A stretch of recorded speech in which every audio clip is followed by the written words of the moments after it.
Saudara, sistem pembayaran dengan menggunakan metode kris memang memudahkan masyarakat, tidak hanya masyarakat saja, tapi juga bagi pelaku UKM lebih efisien dan tentu ini menjadi hal yang bagus begitu. Tetapi belakangan, yang juga Anda ketahui belakangan ini ada pihak-pihak tertentu, orang yang kemudian memanfaatkan kemudahan ini untuk keuntungan pribadi. Nah, seperti apa kemudian menghindari hal ini? Apa yang salah dalam sistem kris yang saat ini ada di Indonesia? Kita coba perbincangkan hal ini bersama dengan pakar keamanan siber dan forensik digital dari Vaksinkom, Pak Alphonse Tanujaya. Pak Alphonse, terima kasih sudah bersama Nilu, sehat selalu. Jadi Pak Alphonse, berkaca dari kasus yang kemarin, kris dengan alamat palsu gitu yang terjadi di masjid itu, apa yang jadi catatan Anda, Pak Alphonse? QRIS yang digunakan itu QRIS yang valid, tetapi itu QRIS gadungan katakan.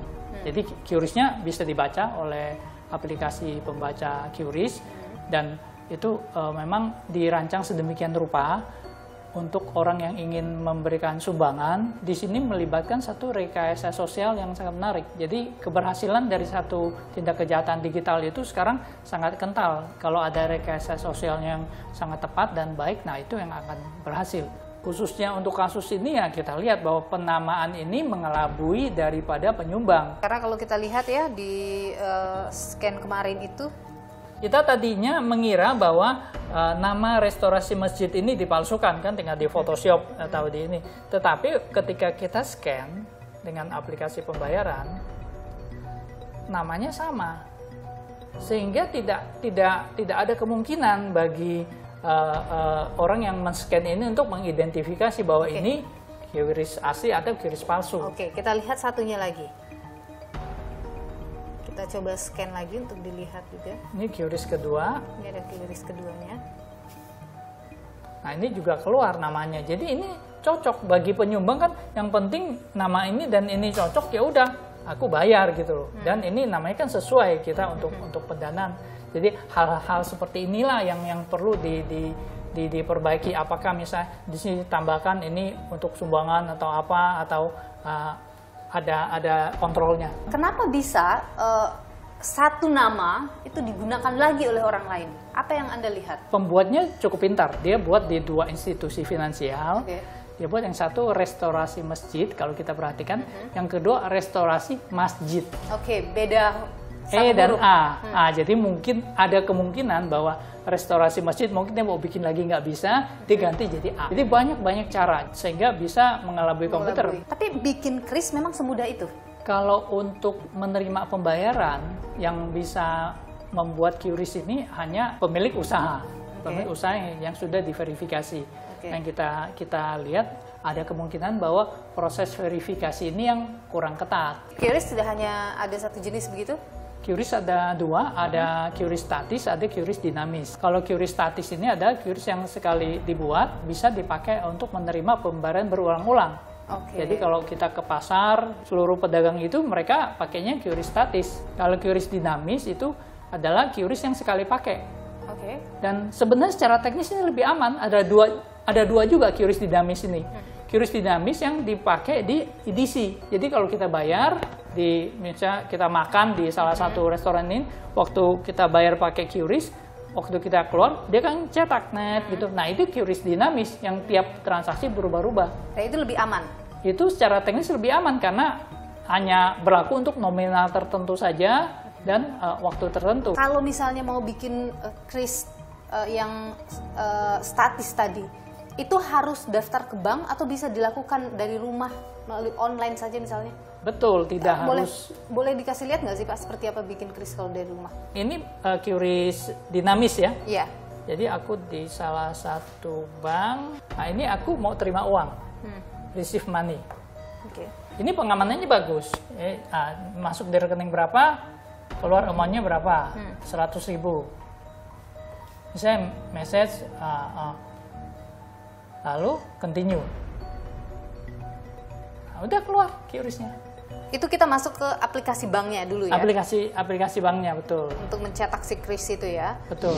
Kalau untuk membuat yang statis misalnya, itu juga bisa dilakukan secara online juga?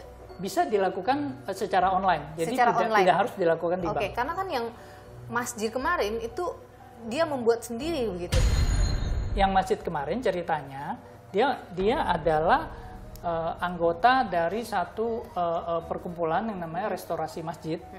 Lalu dia menghubungi penyedia QRIS-nya, mengatakan ingin menerima pendanaan.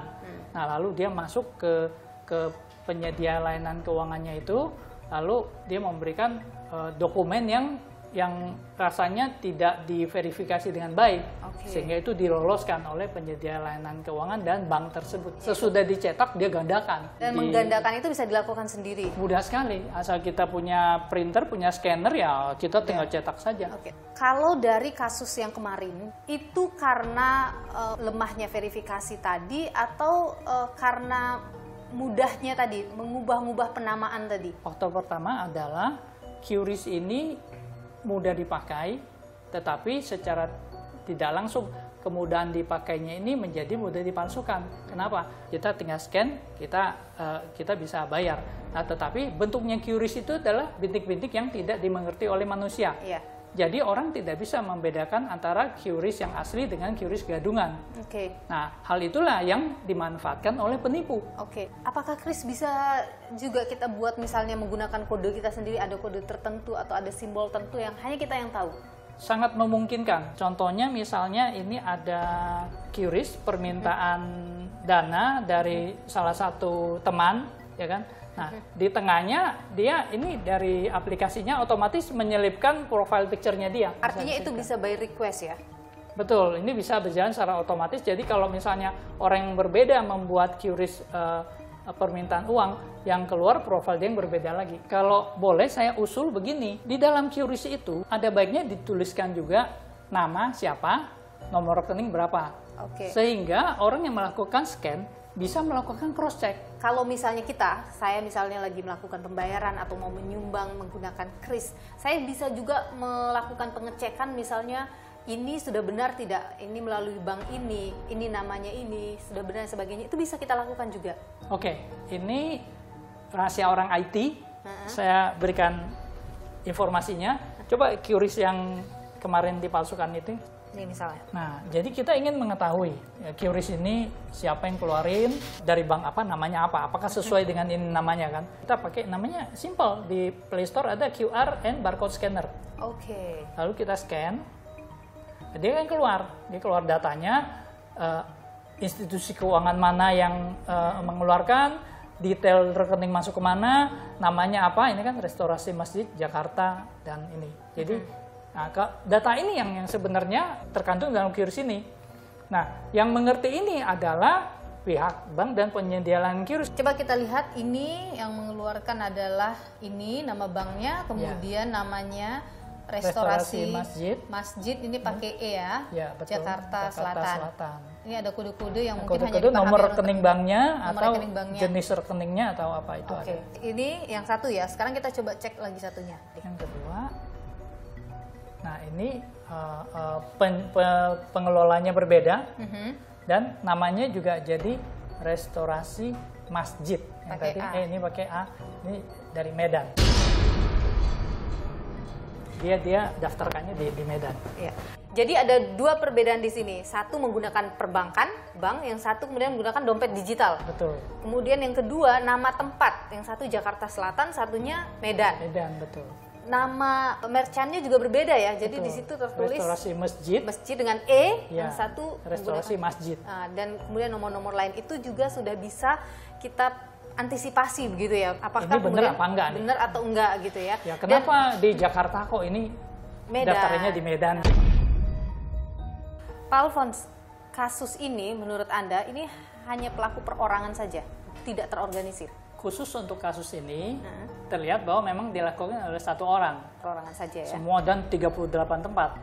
Nah, kita khawatirkan kalau ini dilakukan secara terorganisir. Tapi itu mungkin saja terjadi? Saya rasa sudah terjadi. Teknis ini kan sangat mudah sekali untuk dilakukan.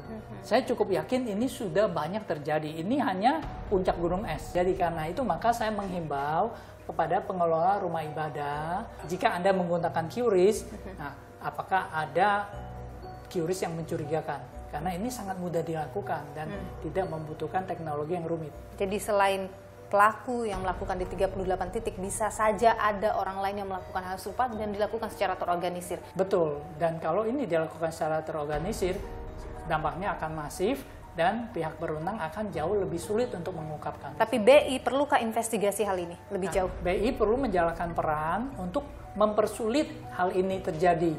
Mereka harus melakukan verifikasi yang baik dan memastikan bahwa QRIS yang dilakukan untuk penggalangan dana itu perlu diverifikasi dengan baik supaya tidak disalahgunakan untuk kegiatan-kegiatan seperti ini. Bikin QRIS itu kan bisa lewat bank, bisa lewat dana digital. Itu justru baik atau itu justru bisa jadi celah tadi pelaku kejahatan melakukan kejahatan? Satu sisi memang kemudahan ini membuat penetrasinya sangat bagus. Indonesia termasuk implementasi pembayaran digital yang terbaik, bahkan kita lebih baik daripada Vietnam, Filipina, dan negara lain. Nah, jadi tapi di sisi lain karena kemudahan itu membuka celah kepada banyak orang yang ingin, wah ini ada celahnya di sini nih, aku bisa manfaatin. Apakah itu artinya harus dilakukan sentralisasi misalnya kalau mau bikin QRIS sentralisasi? Kontrol pemberian nama, kontrol pemberian QRIS ini harusnya dilakukan sentralisasi.